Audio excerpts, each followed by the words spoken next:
Hey there, I wanted to share a story with you about an experience I had with my dog and a plant that my son got me for Mother's Day some years ago.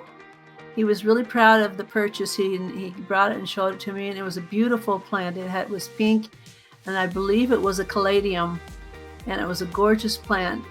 However, when we got to looking at the directions for the care on the plant, it noted that it was poisonous to animals.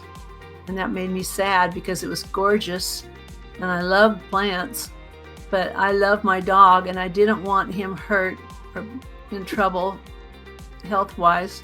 So my son had to return the plant and get something different.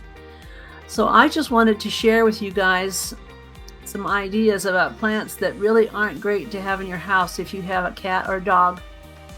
Cats are nibblers.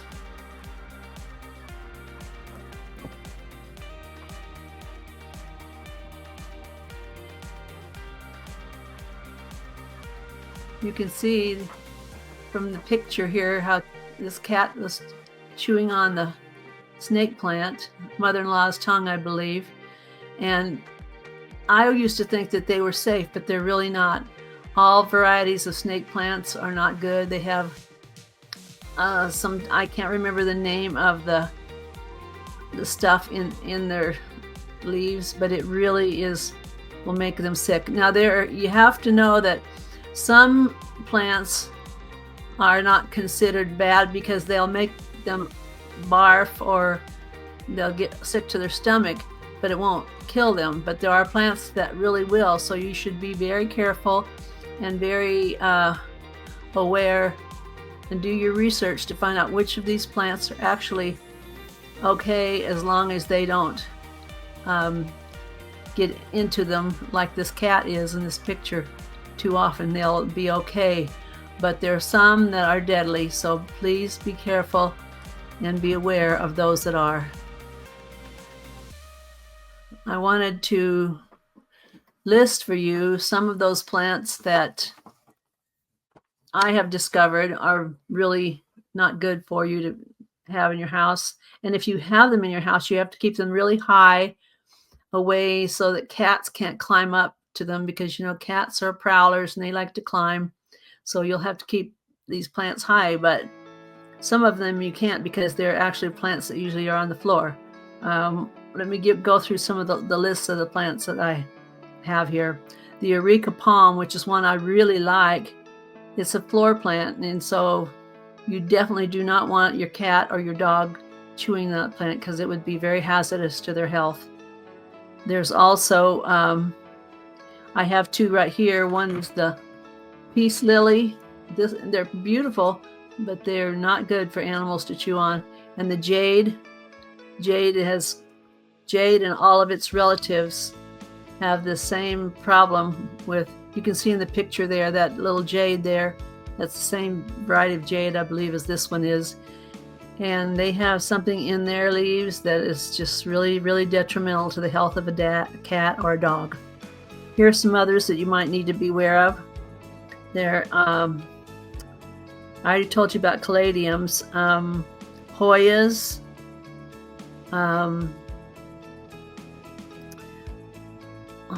Orchias, and I'm not familiar with them. Peperonias, and they have several varieties. They're beautiful, but they're not good for them. And I was surprised to find that aloe plants, the ones that you can use on burns, they're not good for animals, and you got to be careful because they might want to try to chew on them. One that's especially bad that I've always liked, but I don't always buy it because it tends to attract bugs, and that's a Dracaena. You've seen the Dracaenas in the stores. They get pretty tall, sometimes 3 or 4 feet tall, and they have the variegated ones and the green ones. The variegated ones have pink and green stripes in their leaves. They're beautiful, but they're especially not good for dogs or cats. Others, one I really like and I have in my house, my dog doesn't bother it. But it's about 6 feet high, so that might be the reason why he doesn't bother it. But that is a Dieffenbachia. You probably have heard and seen Dieffenbachias. They're beautiful. They have the big, huge leaves, and they're gorgeous, and they make a great plant to have as a decorator item in your house, but you need to know their nickname is dumb cane for a good reason. If you take a leaf or a piece of a branch from a Dieffenbachia, you can actually put it in water and make a tea out of it, and if you drink the tea, it will cause you to not be able to talk for an hour or more until it wears off. It literally is called dumb cane for that reason, because if you can't, and so it's especially more volatile for cats and dogs. It would probably kill a cat, maybe even a dog, but it's just got this chemical in it that just is really, really difficult, and it would really, really hurt your animal. So don't, if you have a Dieffenbachia, it's going to have to be a really tall one or up high. Otherwise, you could get your dog or your cat in trouble.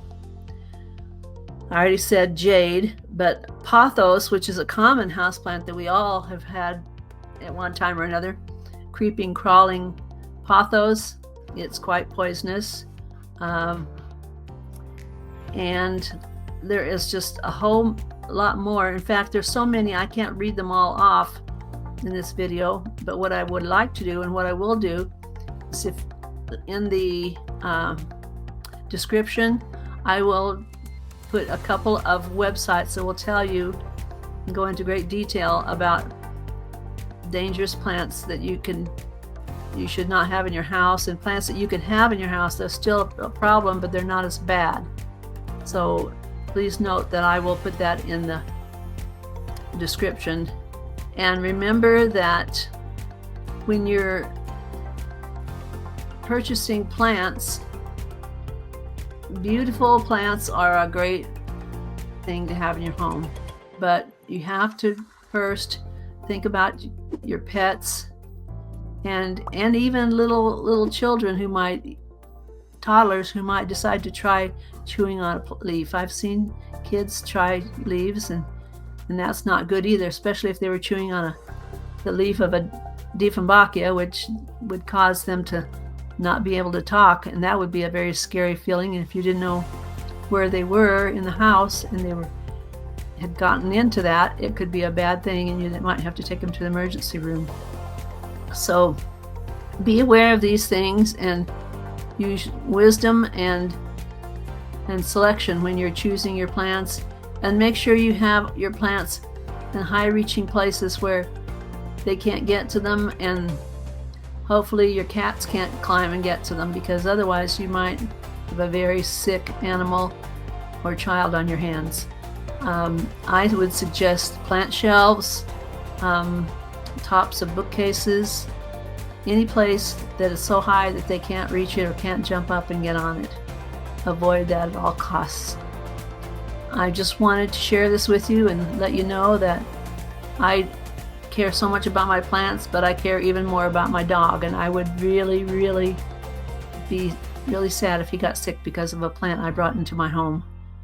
So think about that, consider that, and watch for us to have more information about plants and different things you need to know on our next video. Thanks. Great. Have a great day.